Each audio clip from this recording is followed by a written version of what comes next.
Olá pessoal, eu estou aqui hoje com o Hélio Fenrich.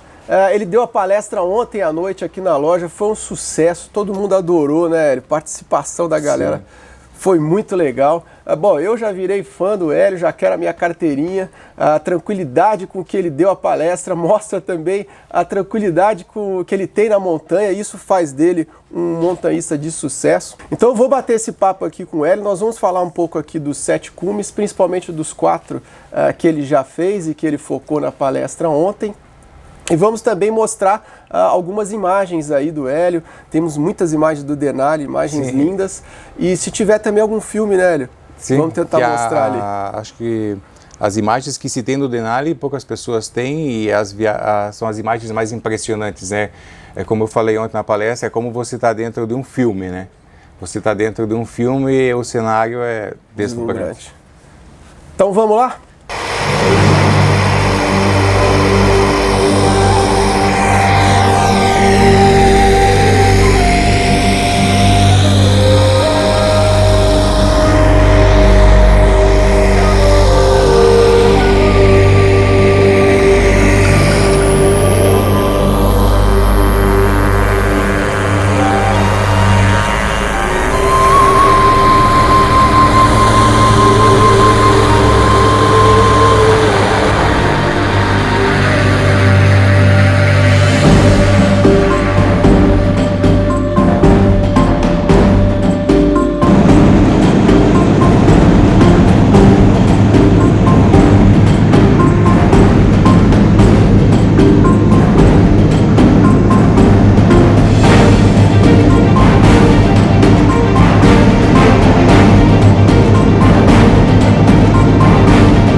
Para começar, como é que surgiu essa história dos 7 cumes na sua vida, cara? Bom, montanha, eu acompanho desde 95, acho que muitas pessoas acompanham desde 95, eu acho, são as pessoas que, por exemplo, moram em lugares onde não tem montanha. Então, como é que você descobriu montanha? Porque viram em 95 a primeira ascensão ao Everest do Valdemar e do Catão.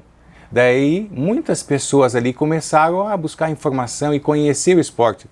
Então, desde 95, eu fui lendo. E eu saí dessa parte de ser um simples leitor para eu fazer montanha lá em 2008. Ou seja, 13 anos depois. Teve um tempo de maturação. Isso, mas quando eu comecei em 2018, eu tinha muita informação já sabia como fazer, né? Não tinha feito, mas eu tinha muita informação. E isso que é o mais importante de você ir para a montanha, você precisa ter informação do que você vai fazer, né? Ok. E você começou com uma montanha gigante nos Andes ou você comeou próximo de casa? Acho que comecei, talvez, como muitas pessoas, vai na Bolívia. Acho que você começou Bolívia, na Bolívia? Acho que talvez por estar mais próximo daqui, você conseguir subir uns 6.000 com mais facilidade, ou você pode fazer algum outro curso ali. Então, acho que Bolívia, muitas pessoas que eu conheço começaram pela Bolívia. Legal. Então, o Huayna Potosí foi a minha primeira montanha, né? De 6.000. 6.000 a gente fala porque talvez lá na Bolívia seja mais fácil, você chega mais próximo dos 6.000, né? Tá. Mas 2008, Huayna Potosí, a primeira montanha, né? E dali para frente... Mas antes disso, as outras montanhas no Brasil, mais baixas aqui, Mantiqueira, Serra do Mar? Como eu moro em Santa Catarina, então mais as montanhas ali da região, ali da Serra do Mar, ali próximo a Garuva, ali também o Monte Crista, e algumas montanhas ali próximo a Curitiba que eu ia. Mas fora isso, não tinha saído ainda dessa região para fazer montanha. E já foi logo para Bolívia. Sim. Paraíso. Mas aí, e quando é que entrou na sua cabeça que você ia fazer um dos 7 cumes e dali o projeto 7 cumes? Tá, então depois de 2008 a ideia sempre foi, bom, eu preciso fazer alguma coisa a cada ano. Então, daí eu fiz trek para Concagua, fui para o Peru fazer em 2012, fazer também montanha. No Peru é muito interessante porque se tem montanhas muito técnicas, mas tem montanhas fáceis, de fácil acesso, de 5.800, 5.500 metros de altitude, que é, para muitas pessoas, como primeira montanha, é um aprendizado muito bom e vale a pena ir, né? Bom, o projeto Sete Cumes começou em meados de 2015. Eu voltei do Peru e a gente fica sempre se perguntando para onde a gente vai a próxima viagem, né? E eu já conhecia o projeto já há muitos anos, né? Mas nunca me vi fazendo ele, né? Então, pensei algumas semanas e eu me desafiei a mim mesmo, né? Bom, eu vou tentar fazer o projeto e vou ver até onde eu chego, né? Independente se eu conseguir concluir o projeto ou não, eu quero ir ao máximo que eu puder. Ter ele como estímulo. Né? Isso. Então, meados de 2015 eu voltei. Bom, então, minha primeira montanha, questões de custo, não, vai ser o Aconcagua que está mais próximo aqui. E assim foi surgindo o projeto. E eu lancei mais ou menos, a ideia é sempre fazer uma montanha por ano do projeto. E aí você começou a primeira montanha dos Sete Cumes? Pelo Aconcagua, em dezembro de 2015. Em 2016, em julho de 2016, fui para fazer o Elbrus, na Rússia. Okay. 2017, o Kilimanjaro, na África. 2018, o Denali. Esse ano não fiz nenhuma montanha do projeto, porque agora lança-se o projeto Everest, então, tanto financeiramente eu preciso de um tempo maior para fazer o projeto.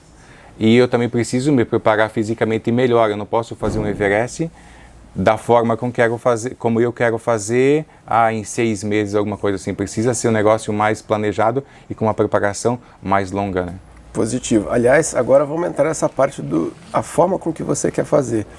Eu li seu livro, aliás, livro excelente que a gente tem aqui na loja, Vencendo Desafios, que com a renda dele você quer juntar para te ajudar a chegar no Everest. Isso.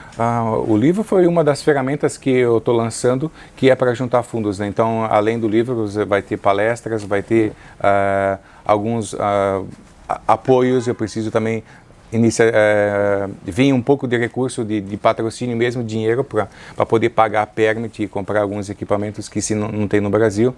Mas o livro foi uma das ferramentas que eu estou disponibilizando para juntar recurso e conseguir o Everest.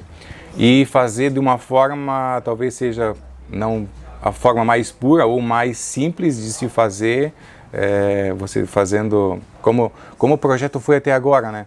Você sendo sendo completo, desde você sendo o seu guia, cozinheiro, carregador, teu psicólogo, ou seja, você tem que ser sólido em todas essas áreas e fazer o Everest dessa mesma maneira. Então, fazer de uma forma autônoma. Isso, autossuficiente, independente. No planejamento, comprar seus bilhetes aéreos, descer próximo da montanha e fazer tudo sozinho até o cume. Buscar suas alternativas, tomar as decisões, né, corretas, né, vindo daquele teu planejamento que você fez, do conhecimento que você tem de si mesmo na montanha. Então essa é uma forma autossuficiente que eu acho que é a forma ideal para se fazer um montanhismo mais puro, né? Mais raiz, né? Isso, mais raiz. E aliás, pensando no Everest, que é o seu próximo plano, como é que se faz o Everest de forma autônoma? Você não precisa de um Sherpa te ajudando a carregar cilindros de oxigênio, alguma coisa assim?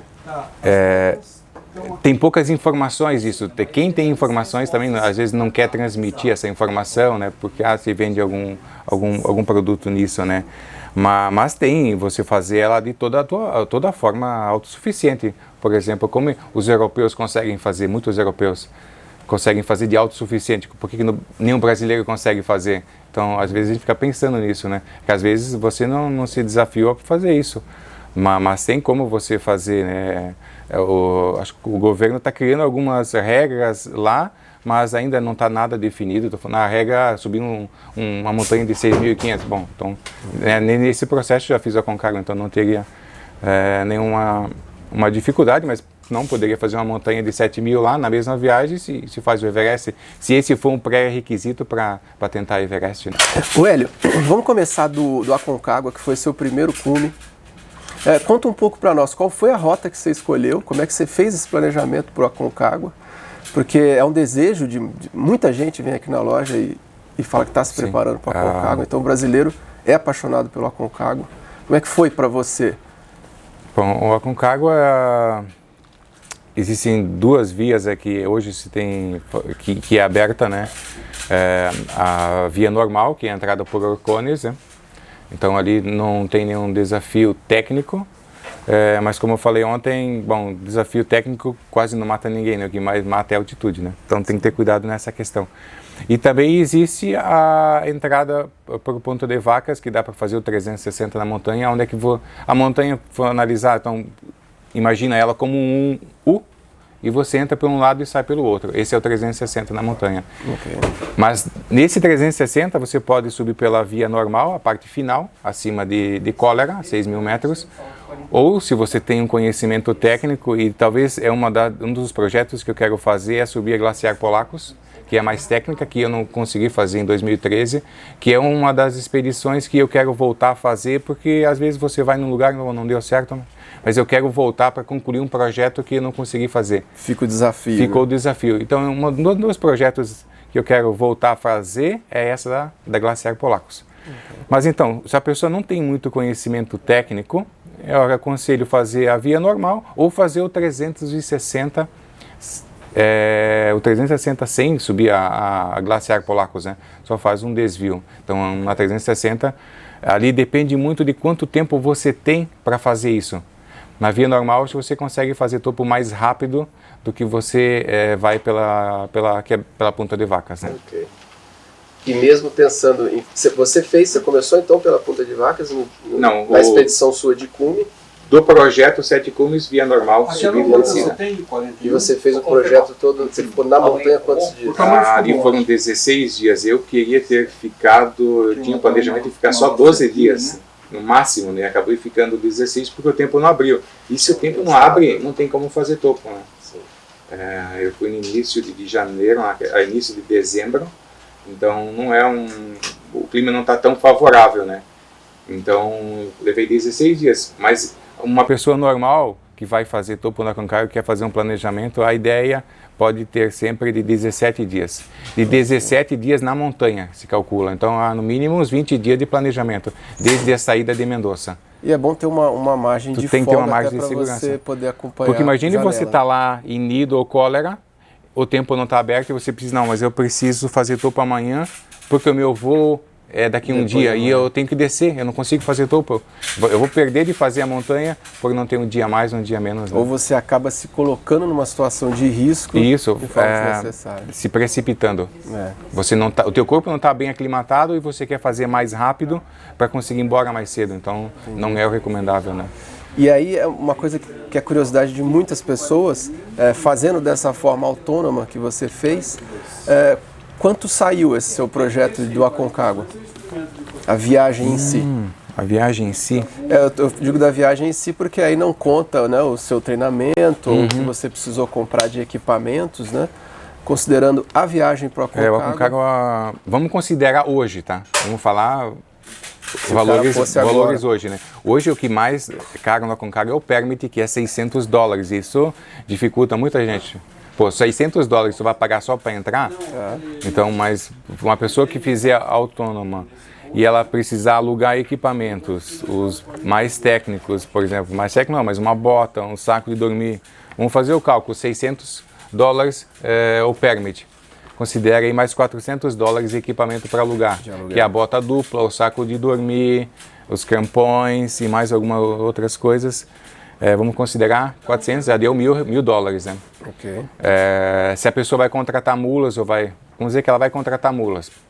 Uma mula vai custar até o campo base $250.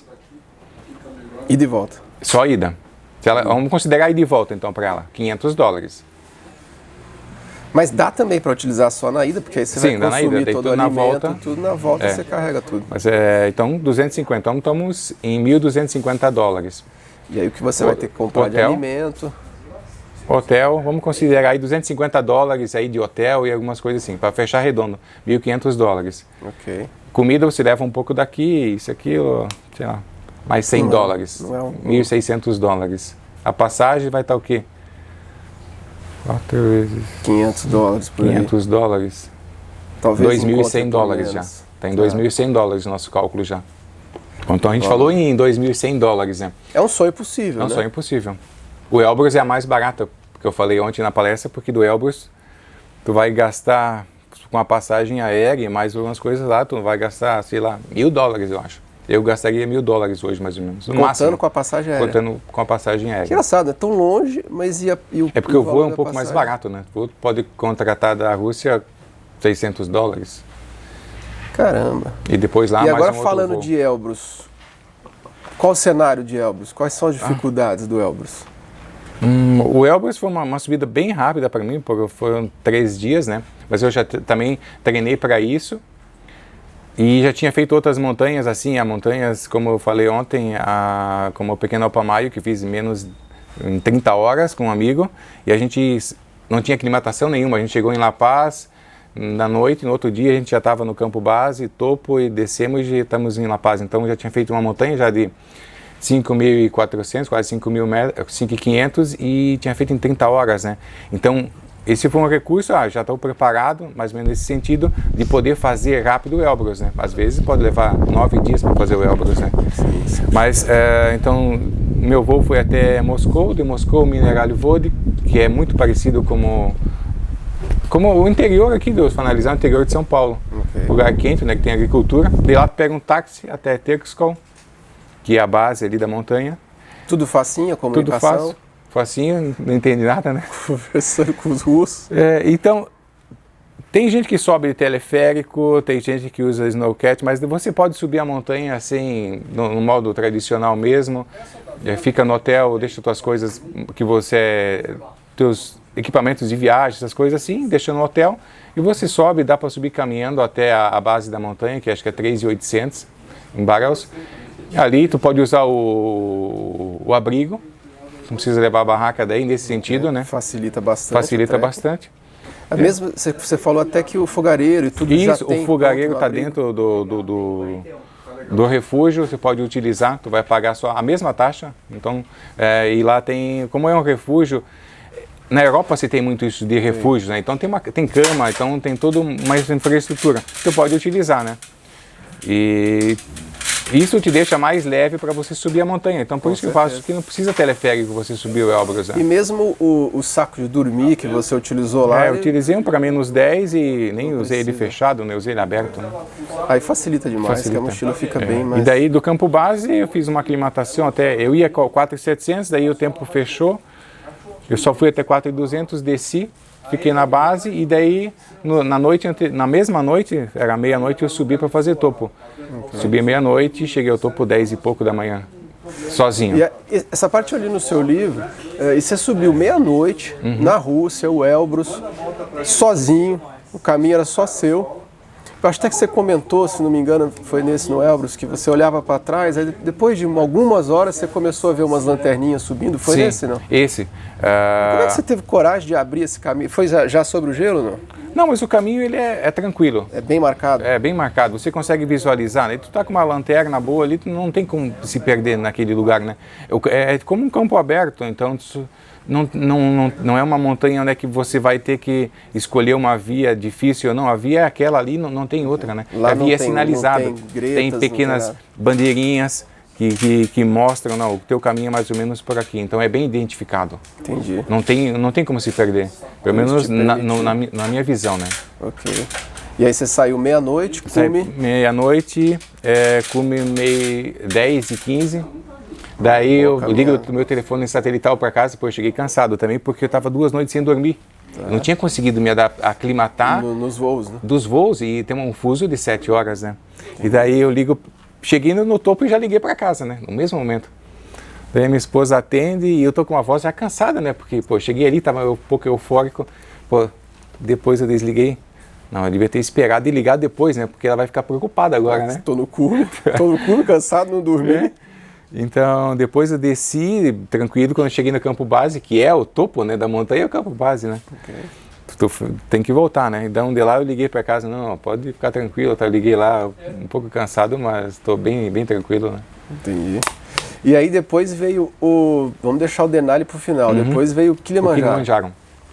Então, o Kilimanjaro, eu tinha 2 projetos para fazer ele. Bom, vamos falar d'água?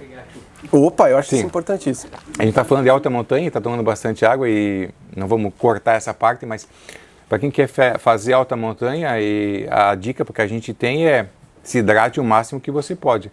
Se você quer evitar um edema, e você ter uma simples dor de cabeça, toma água, 4 litros de água, com certeza tu tem que tomar, isso vai te dar um E a gente ganho. vê muito o pessoal se automedicando, Isso, né? Levando um monte de remédios, porque leu num blog, leu no Google, o que eu acho até errado, esses blogs que constam nomes de remédios, porque a pessoa não quer nem saber. Ela vai lá e compra aqueles remédios, que aliás, muitos... Tu tem que prevenir, isso que é prevenção, receita, né? Não precisa de receita, aí basta tomar uma boa quantidade de água, se alimentar bem, aclimatar, né? No Kilimanjaro foi que eu parei antes do acampamento 2 ali para tirar algumas fotos no platô e eu olhei para o chão e tinha parecia um cemitério de cápsulas e comprimidos. Acho que o pessoal sentava ali para tirar foto e tomava alguma medicação. Um café e 2 comprimidos. Então ali eu até fiquei assim, poxa, não precisa disso, né? O Kilimanjaro, ele acaba atraindo muitas pessoas que muitas vezes nem têm essa vivência outdoor, a gente montanhismo. Vai o turismo para lá. Pessoas de tudo que é categoria no Kili, né? Bom, o Kilimanjaro foi uma montanha que, então, eu gosto de criar alguns desafios para me preparar melhor, né? E para o Kili eu tinha 2 projetos. Fazer o topo normal, né? Em 6 dias, normal, bem tranquilo, subir e descer, né? Em 6 dias, né? Mas eu tinha um outro projeto que era subir e descer em 24 horas, né?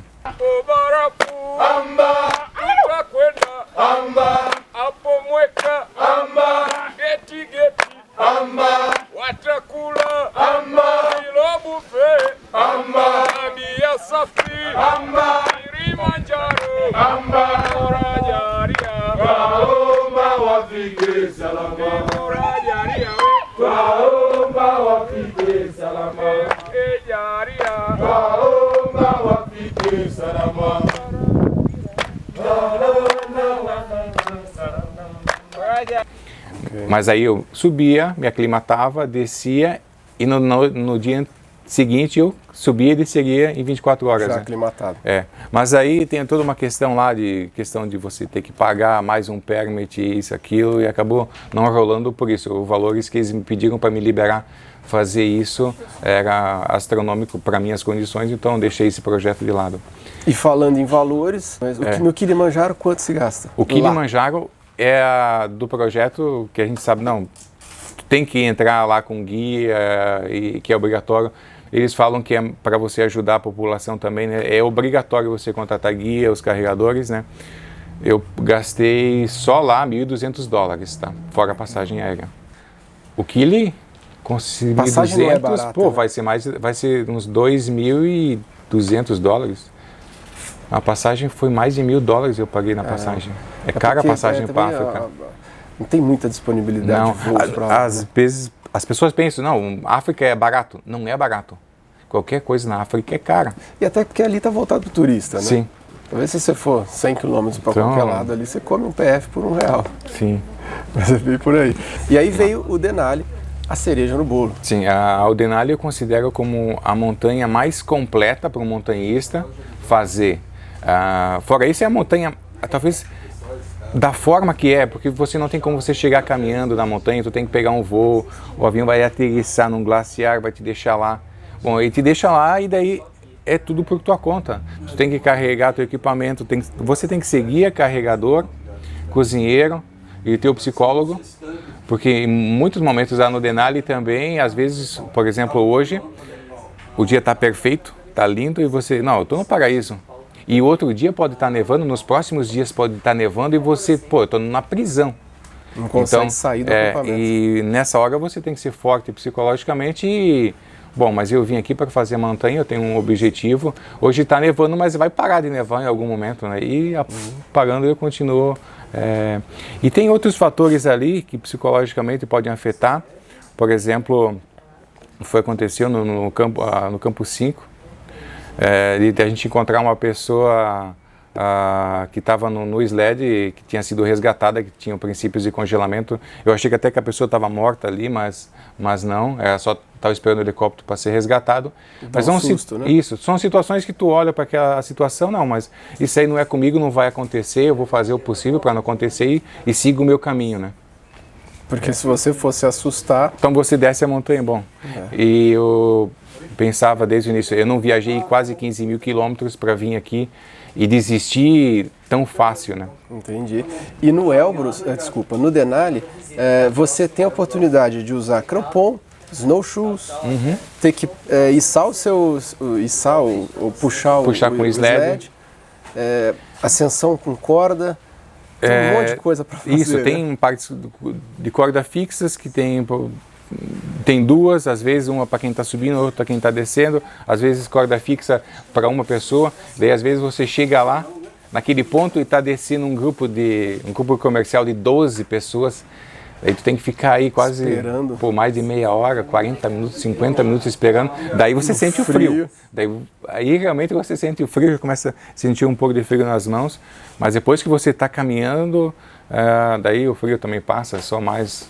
E o interessante, você estava contando ontem, que no Denali, os guias americanos ou europeus, não sei, que passavam por você, chegavam a desdenhar esse brasileiro aí na montanha, carregando o sled dele, esse cara aí não vem de um país frio, não sabe o que é montanha essa parte alta. foi a parte assim demais assim de reconhecimento que aconteceu, porque no primeiro dia então você encontra várias equipes comerciais que estão subindo e são de guias reconhecidos e que já fizeram o Denali N vezes, né?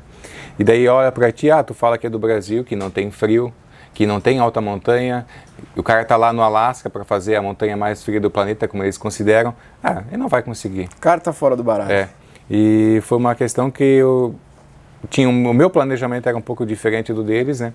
E eu estava descendo do acampamento 5x4, eu já tinha feito o topo tudo, e a gente encontra o pessoal subindo para tentar topo ainda, né? E o guia passa por mim, só cumprimenta e dá uns passos e pede Summit, e eu, yes, Summit.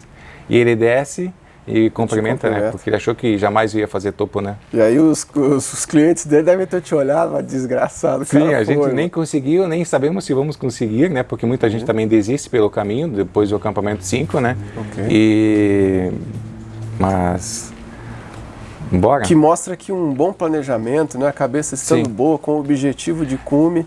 Eu acho que isso é uma das coisas que você precisa ter um bom planejamento, ter várias alternativas, porque às vezes o que você planejou, você chega lá na montanha e não dá nada certo, e você precisa ter alternativas e você precisa ser flexível em reconhecer, não, esse meu planejamento está errado aqui. E eu reconheço e vamos mudar. Tu não pode ser também, às vezes, teimoso em não querer mudar as coisas, né? Então, tu tem que ter essa flexibilidade. Tem que se adaptar, né? Isso, tu tem que se adaptar às dificuldades. E todo ser humano consegue se adaptar às dificuldades, independente do que seja. Legal. Aliás, se você me emprestar aquela imagem que você mostrou ontem no telão, com onde o avião pousa, acampamento você chega, acampamento base, acampamento 1 até o 5. Os pontinhos. Para o pessoal entender o caminho que faz. Sim. E aí você consegue explicar aqui rapidamente qual a logística que os guias lá fazem, que eles vão até volta e levam um pouco do equipamento, e como você fez? Bom, a imagem está aparecendo para a galera. O meu equipamento todo deu 42 quilos, né? Então, se você pensar assim, 42 quilos não tem como levar numa mochila todo esse equipamento. Por causa de questão de volume, nem é questão de carregar 42 quilos numa mochila. É que o volume não comporta isso, né? Bom, então, geralmente as equipes comerciais, elas fazem 2 viagens a cada acampamento, né? Vão para o 1, para o 2, deixam uma parte do equipamento, depois descem e fazem esse trabalho de ir e vir. Mas a minha estratégia foi, eu acho que se desgasta muito isso, né? Então, eu levava todo o meu equipamento para cada acampamento. Subia do 1 para o 2, do 2, do campo base para o 1, do 1 para o 3, sempre levando todo o meu equipamento. Então isso eu acho que ganhava dias, porque fazia hoje esse percurso, amanhã eu descansava, me hidratava ao máximo, me alimentava da melhor forma possível, e no dia seguinte eu estava bem descansado e com muita energia para fazer o dia seguinte. Entendi. Ao invés de perder o tempo de descer para buscar equipamento, né? Isso deu certo. Você acabou fazendo em quantos dias? Eu fiz topo em 11 dias e a montanha toda 15 dias, né? Mas porque deu 4 dias de descida, porque eu fiquei preso no acampamento 5 um dia, que depois do descer do topo, uma tempestade, não tinha como descer naquela situação. Daí perdi um dia, que foi do dia 6 de junho, e dia 7 de junho, meu aniversário. Opa. Meu aniversário não tinha, a tempestade continuou e eu tinha que descer porque já não tinha mais combustível. Bom, meu aniversário foi o dia mais cansativo da minha vida. Porque para descer aquela montanha, naquela situação ali, foi bem desgastante. Então, o dia que eu mais cansei na minha vida foi nesse dia 7 de junho, meu aniversário de 42 anos. Bom, a gente pode só concluir aqui, deve ter gente aí interessado no Denali, né? Para onde você vai nos Estados Unidos para poder contratar esses voos que vão te levar para o Alasca? E qual cidade do Alasca, né? E é fácil contratar esses voos que vão te deixar no Denali? O Alasca é um pouco, para fazer um Denali, um pouco diferente de uma outra montanha, por exemplo. Vamos considerar aí uma Aconcagua, onde é que você chega lá em Mendoza e você vai lá na agência, lá na Secretaria de Turismo, eles estão mudando, mas chega lá e compra o permit e entra no parque, né? No Denali é diferente, você precisa fazer o teu cadastro, preencher alguns requisitos e mandar para eles 60 dias antes de você entrar na montanha. Via internet. Via internet. E daí eles vão te liberar ou não o teu permit para você ir. Essa liberação ou não é baseada no seu conhecimento de montanhismo ou em quê? Isso, eles vão perguntar se você já fez algumas montanhas, quais, né? Algumas situações. Se acontecer de você cair numa fenda, o que você vai ter que fazer, se você ter congelamentos. Eles fazem umas perguntas técnicas de como você procede nessas situações, né? São um questionário, né? Então, ali são 60 dias antes que tu tem que fazer todo esse procedimento. Depois, a partir do momento que você está aprovado, daí tu paga a taxa. Se você faz por exemplo, você já foi no Denali, por exemplo, talvez eu volte no Denali em 2020 para fazer uma expedição comercial para uma pessoa, só fazer uma expedição privada para ela, né? Daí eu entrei em contato com o parque, né, para fazer algumas perguntas. Eu falei assim, não, como você já foi para lá e você fez topo, então tu só precisa 7 dias daí de autorização. Então, por exemplo, posso chegar no Denali hoje para entrar no parque daqui a uma semana, mas uma pessoa normal, 60 dias antes. Como é que eles fazem esse controle de quem fez cume? Ou é a palavra da pessoa? Tem uma entrevista depois. Quando você chega lá em Talkeetna, você vai ter que ir lá nos Rangers, onde é que eles vão te dar você vai ter participar de uma palestra, onde é que eles vão passar os procedimentos da montanha, como você deve agir, vão te dar algumas dicas, da via. E depois, quando você retorna, você precisa passar novamente lá e você faz uma outra entrevista. Conta a sua história. Né? Às vezes pode pedir uma foto, alguma coisa assim, né? E tá lá o teu registro, né? Bacana. Essa questão que você me perguntou antes, né? Então, o voo do Brasil vai até Anchorage, que é a maior cidade do Alasca. Já vai direto então para o Alasca. Faz algumas conexões, depende qual é a companhia que você pega, né? De Anchorage até Talkeetna, tem que contratar um serviço de van, alguma coisa assim. Não tem ônibus. Tem um ônibus, mas não é um ônibus de linha. Acho que mais ou menos umas 3 horas de viagem. Então, tu contrata um serviço de van, que vai te levar até Talkeetna, que é um pequeno vilarejo que não tem nada, só tem esse aeroporto e mais alguns cafés e alguns hostels, onde é que vai muito turista também, porque faz o sobrevoo na Cordilheira do Alasca. Que lindo, hein? Então, esse voo da Cordilheira para o Alasca, você contrata antes, pela internet também. Aliás, me presta aquele vídeo agora que mostra. Sim, vamos passar. Glaciar para a gente poder mostrar aqui agora. Então, tem pessoas turistas que vão para Talkeetna somente para fazer esse sobrevoo da Cordilheira do Alasca, que foi um dos voos mais bonitos que eu fiz até hoje na vida. É lindo, cara. Então, quando você chegar lá, tu vai nos guarda-parques, você já tem que estar pronto, o teu permit tem que estar liberado, você já tem que ter o teu voo programado, porque daí os guarda-parques vão te liberar para você fazer o voo também. A empresa aérea não vai te liberar, não vai te fazer o voo contigo se você não tiver autorização dos guarda-parques. Até para poder você pousar lá, né? Tudo, né? E depois que você pousou lá, no acampamento base, ali, a partir dali ainda existe algum controle ou não? Aí você está só por você e se vira aí.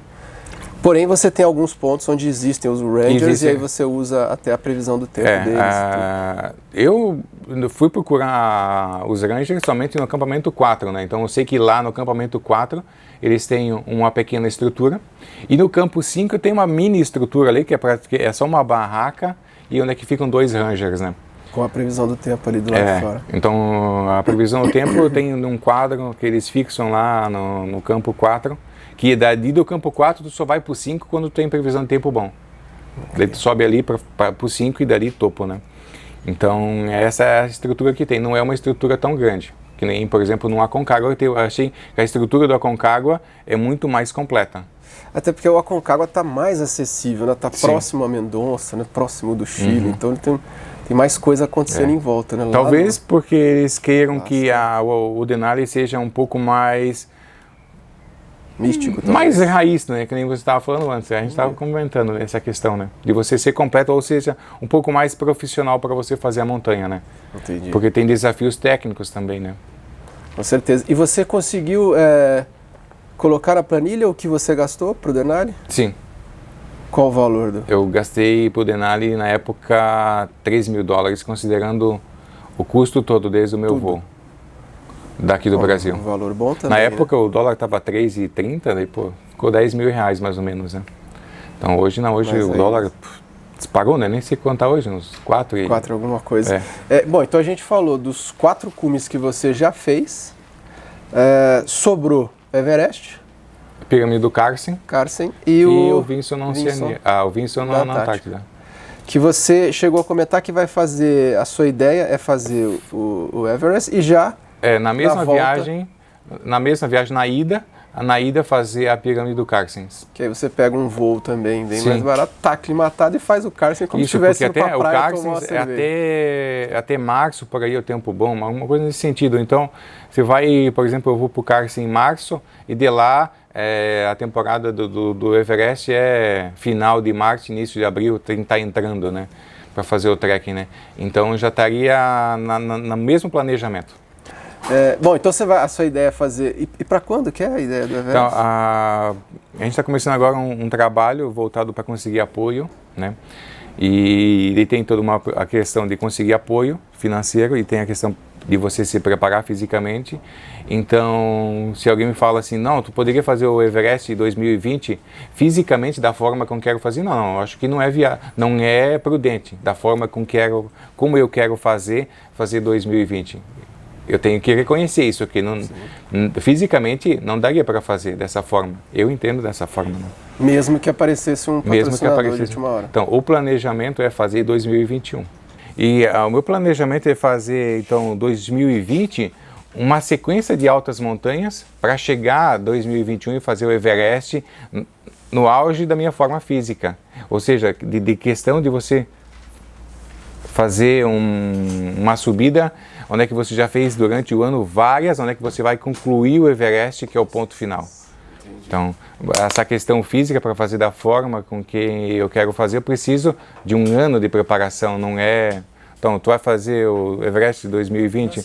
Eu acho que não é viável, né? Não da forma que eu quero fazer, não é seguro fazer. Agora, a sua ideia é utilizar o oxigênio, suplementar... Isso aí é uma situação que eu penso em definir lá na hora. Talvez eu até faça sem oxigênio. Vai me depender de como eu estou me sentindo, se eu estou me adaptando bem, se eu tenho possibilidades de ir. Isso é uma tomada de decisão que eu tenho que ver lá na montanha. Ele não é uma coisa que tu vai fazer sem oxigênio. Está definido isso? Não está definido isso. É uma coisa que eu vou definir lá na montanha. Se eu puder fazer 100, eu vou fazer 100. Se eu ver que não tem condições de fazer sem oxigênio, mas dá para fazer com, então eu faço com. Você já estimou o que vai gastar com um projeto de forma autônoma? Bom, o projeto em si, se eu considerar o permit que foi cobrado esse ano, que é $11.000, né, eu quero fazer com $25.000. Mas estão falando que o permit vai para $15.000. Então, se for mesmo a $15.000, eu vou precisar praticamente $30.000 para fazer toda a minha expedição. Você não pode comprar o permit agora, sendo válido Acho que não. Até mesmo porque eles não vão vender, né? De uns 2 anos, não tem? Não, acho que teve uma validade para aquelas pessoas que tentaram subir naquele ano que deu a avalanche, daí jogaram o permit mais para frente, mas acho que tu comprar antecipado ou muito antecipado não tem como, né? Até mesmo que eu não teria nem recurso para fazer isso. E pode ter que atrasar, né? Você pode ter que Sim. acabar perdendo. Mas o maior custo é isso aí, o permit. O que me mata hoje em subir o Everest é isso, o permit. Por $11 mil já me quebra. Dinheiro, né? Por outro lado, ajuda o país lá, né? Sim. É um país que A merece. gente tomar, e daí depois o Everest só sobraria o Wilson. E aí vai faltar o Vinson, você ainda vai pensar nele. Uhum. Que daí é um outro projeto que eu preciso fazer, porque o Wilson também é um projeto caro, né? Bom, então a gente já falou do seu livro, que eu recomendo demais esse livro. Quando você me contactou na época para contar que você tinha um livro, comentar até que a gente podia gravar um vídeo, você lembra que eu te falei? Sim. Não, mas manda o livro primeiro, deixa eu ler o livro antes. Eu não te conhecia ainda. E aí eu li seu livro, cara, fiquei assim, maravilhado com o livro, principalmente por essa forma com que você faz o montanhismo de forma autônoma.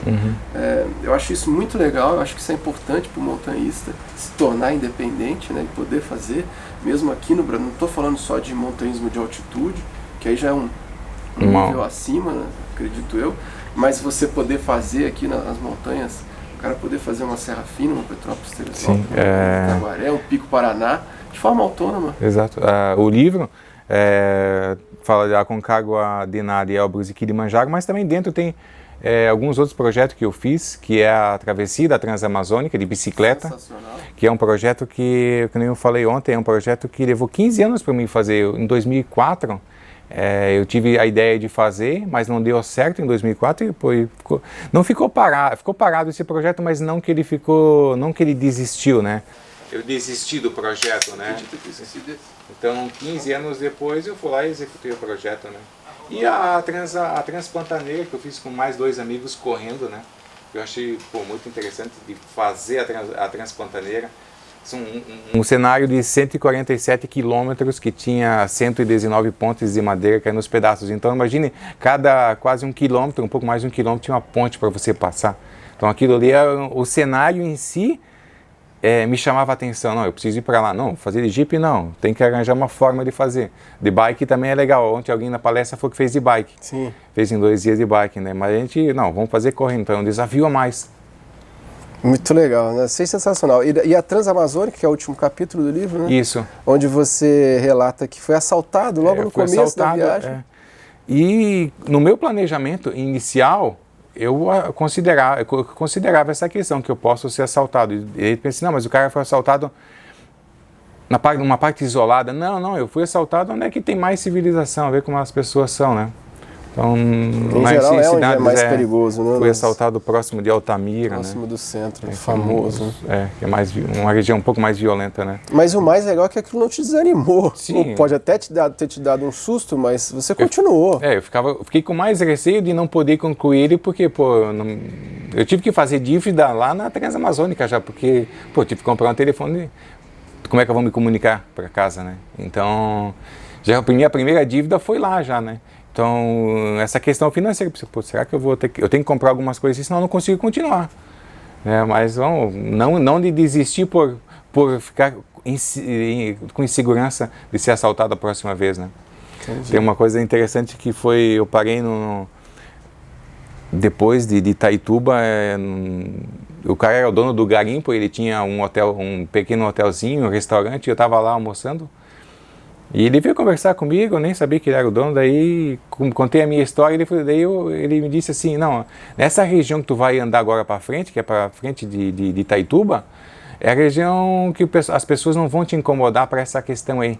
Ele fala assim, esse tipo de perfil não é dessa região aqui. Tá. E essa região mais isolada da Transamazônica foi a região mais legal, onde é que foi pedalar. Que as pessoas são mais simples, né? E mais receptiva. Que bacana, cara. Bom, e a gente colocou aqui uma mochila da Osprey para exemplificar, é uma mochila dessas que a sua é de 85 litros. 85 litros, né? É 85. A mochila que eu utilizei no Denali, né? Tá. Então, o que eu achei interessante na mochila da Osprey é essa questão de você ter uma cargueira, e você ter... Transformar a tampa dela no... você ter uma mochila de ataque depois, né? Na mesma mochila. Então você, depende da montanha que você vai ter que fazer topo com essa mochila grande aqui, ou você vai ter que levar uma outra mochila de ataque. E essa parte de cima aqui é que se transforma numa mochila de ataque. E ela é muito interessante, que ela tem o peitoral aqui, e ela é um pouco técnica também, onde tem a posição para você guardar os seus bastões, né? Tem alguns bolsos, né? Essa de ataque aqui, essa que a gente está mostrando aqui, uma de 70, né? Então essa mochilinha até é um pouquinho menor. Eu acho que a de 85, a mochila é um pouco maior, né? E é legal porque ela é a tampa da mochila, mas é uma mochilinha de verdade. Sim, e ela é super leve. E você pode utilizar isso aqui na viagem depois. Você, por exemplo, tá lá em Mendoza, para você dar uma volta na cidade, você utiliza ela para fazer esse turismo também, né? Então foi uma das mochilas, mochila que eu utilizei. Uma questão com relação à água, você nos 4 cumes aí, você utilizou reservatório de hidratação ou nesses cumes nenhum deles? Eu não utilizo usar o reservatório. Eu utilizo sempre... Por ele congelar a mangueira? Eu utilizo sempre 2 garrafas de água. 2 garrafas, né? Uma eu coloco somente suco e a outra eu coloco água. Positivo. E depois uma terceira garrafa que é alguma coisa quente, né? Mas eu não utilizo o reservatório de água. Para essas montanhas não. de altitude, positivo. Porque eu acho que eu vou tomar muito mais suco. Então se eu colocar suco no reservatório, é só para aquela expedição, depois pode jogar fora, né? Várias questões de hidratação. Você mostrou sua bota lá esportiva aqui que eu achei sensacional. Que modelo que é esse? Esse é o modelo da esportiva G2, né? Eu já tive vários tipos de bota, né? Eu tive a primeira, foi uma Spantic, mas eu achava a Spantic muito robusta, meio pesada. Daí eu comprei da Scarpa, o da Scarpa eu usei no Elbrus. Bom, mas eu não estava satisfeito com aquele modelo da Scarpa ainda, daí eu conheci esse modelo da G2, da La Esportiva, e foi um modelo que... E ela é muito legal, o sistema de amarração. E ela é muito mais leve do que as outras, questão ali de 200 a 250 gramas cada pé. Tá. A gente está falando de 1,1 kg essa daqui. Isso. Uma numeração 45. Para quem usa uma numeração 42 Brasil, tá? Vamos ser bem prático. Como que você solta o... só puxa aqui. Puxa para cima. Um sistema boa. Que legal, né, cara? Não precisa se preocupar. Ali é interessante que você né? pode usar, você pode estar com os mitones e consegue rosquear. Ou uma luva um pouco mais grossa, você consegue regular. Muito mais legal do que ter que ficar amarrando, né, cara? Sim. E esse sistema aqui, depois que você rosqueou, ele não solta. Não solta. Não tem o que desamarrar, né? Que eu tive problema com aquela minha lá esportiva antiga ali, que é a Barunce. Pô, aquilo dali, como sobra muito pouco ali para amarrar, o cadarço dela é pequeno. Ela desamarra, cara. Tá sendo lançado, já foi lançado vários modelos, né, de tênis de corrida que tá usando esse mesmo sistema de boa agora. Tá. Eu até já vi esse tênis. O tênis em si eu não usei, não sei se vai ser viável talvez para o tênis, né? Mas é interessante. Bem interessante. Então aqui, essa daqui é uma bota dupla, né? Isso, é uma bota que dá para ir até 8.000 metros, né? A La Esportiva recomenda ser usado até 8.000 metros. Agora, essa deles aqui, essa bota interna deles não é aquela bota para você andar no acampamento, né? Porque tem alguns modelos da La Esportiva que essa bota interna, ela já tem o solado para você utilizar mesmo no acampamento. Você pode ficar com ela e depois ir para dentro da outra. Agora, só de curiosidade, onde você comprou essa? Essa eu comprei nos Estados Unidos. E pagou por volta de quanto lá? Essa foi, acho que $700. $700, pressão, hein? Pressão. Baita bota. Você vai utilizar ela essa aqui eu recomendo para quem quer fazer uma Aconcagua. Eu quero começar a fazer o projeto, né? Então, eu preciso comprar eu vou comprar uma bota, né? Às vezes, não quero alugar, eu tenho uma disponibilidade financeira e quero comprar uma bota. E quero fazer algumas montanhas do projeto. Essa bota eu recomendo então para fazer a Aconcagua. Ela é muito quente para fazer a Aconcagua, para fazer Elbrus e para fazer Denali. Então, tem gente que usa uma bota tripla para fazer Denali. Essa daí é uma bota tripla, né? Porque ela tem uma bota tripla em volta, né? Então ela é uma bota... Eu acho que uma bota tripla no Denali, acho que até é muito pesada e se desgasta muito. A bota, eles reformularam a bota para fazer Everest, que a outra acho que pesava 1,6 kg por aí. E agora a nova bota Só tem a venda, por enquanto que eu vi, na loja oficial da La Esportiva, que pesa 1,1 kg. Imagine, Subiu o Everest com 500 gramas a menos em cada pé, num par, em cada bota, né? Coisa. É muita coisa, Na né? altitude isso é muito. Sim, né? é um desenvolvimento também muito grande, né? Com certeza. Bom, para Everest eu tenho que ter essa bota. Com relação a equipamentos hoje é impressionante como facilitou, né? Sim. O quanto facilitou. Não que não dê para fazer com as tradicionais, claro que deu, sempre deu. E com botas e equipamentos muito mais rústicos e conseguiram, né? Depende da forma, só que talvez você tinha mais tempo para você fazer. Hoje a gente fica muito voltado ao tempo, né? Eu preciso fazer aquilo aqui o mais rápido possível, porque eu preciso voltar, eu preciso dar sequência no meu trabalho, isso, aquilo, né? Então, talvez as condições de trabalho hoje faz com que você se desenvolva produtos para você passar menos tempo fora, né? Com certeza. Bom, vamos aproveitar então, Hélio, para quem tiver também com projeto de 7 cumes, seja quem despertou agora para isso, ou para quem já tem um certo planejamento, você está disposto a trocar ideia com a pessoa? Sim, pode entrar em contato comigo em qualquer rede social ali, ou eu também posso deixar o meu telefone ali. Me manda um WhatsApp, alguma coisa, eu posso. Vou deixar então aqui embaixo. Eu também faço um trabalho de personal guia, que é um trabalho que é voltado também para arrecadar fundos para ir ao Everest. Okay. Mas eu também troco informações. Não é porque eu tenho a informação que eu sou o dono da informação. Eu posso passar essa informação para quem quiser. Legal. Então, se tiver alguém querendo fazer Aconcagua, Kilimanjaro, Denali... Tem uma expedição para Aconcagua em janeiro, né? Já está definida no início de janeiro, né? Depois ainda não defini qual vai ser o cronograma, que depende também daquela questão de eu ir ao Denali para fazer um trabalho lá, né? Que será em maio, né? Mas me manda um contato ali, a gente conversa, né? Positivo. E troca informações. Então é isso daí. Obrigado, Hélio. Obrigado pela palestra. Se alguém quiser contratar uma palestra também, é uma das ferramentas que a gente vai disponibilizar para conseguir recursos, além do livro, será palestras e apoio e patrocínio para fazer o Everest. Né? Legal. Aliás, a palestra eu indico demais. Eu acho que ela cabe em qualquer grande empresa aí para... Sim, porque a gente está falando de planejamento, equipe, né? E o mesmo planejamento que eu utilizo para a montanha é o mesmo planejamento que a gente utiliza para a vida toda, né? Pro dia a dia. E até na empresa, né? Às vezes a gente chega lá na empresa e não está preparado para aquelas situações, mas aquela situação acontece no dia a dia, né? Em qualquer lugar. Quer crescer, você vai precisar de planejamento. Então, e o muito interessante da palestra ontem, que a gente teve N perguntas, né? Então, o que me deixou realizado também foi que agradou o pessoal, para as pessoas, e muitas perguntas, né? Isso engrandeceu demais. Né? Isso mostra. Até quero agradecer a todos que tiveram ontem aqui na palestra, a todos, né? Porque foi de uma realização muito grande estar aqui ontem, falar com essas pessoas, e peguei contato de muita gente, né? E querem fazer alguma coisa e precisa de alguma informação, e o que eu puder ajudar, estamos aí. Bom, Hélio, a casa está aberta aqui, sempre que você quiser vir, cara. Legal, o livro está à venda. Vamos colocar o link embaixo da descrição do vídeo. Também botar o card em alguns momentos no livro aí para o pessoal ver o livro. Recomendo demais. O livro que eu li numa tacada só. Muito gostoso mesmo, cara. Então é isso aí, cara. Show de bola, né, Hélio? Quem sabe até a gente faz uma montanha junto, né, meu? Um dia, cara.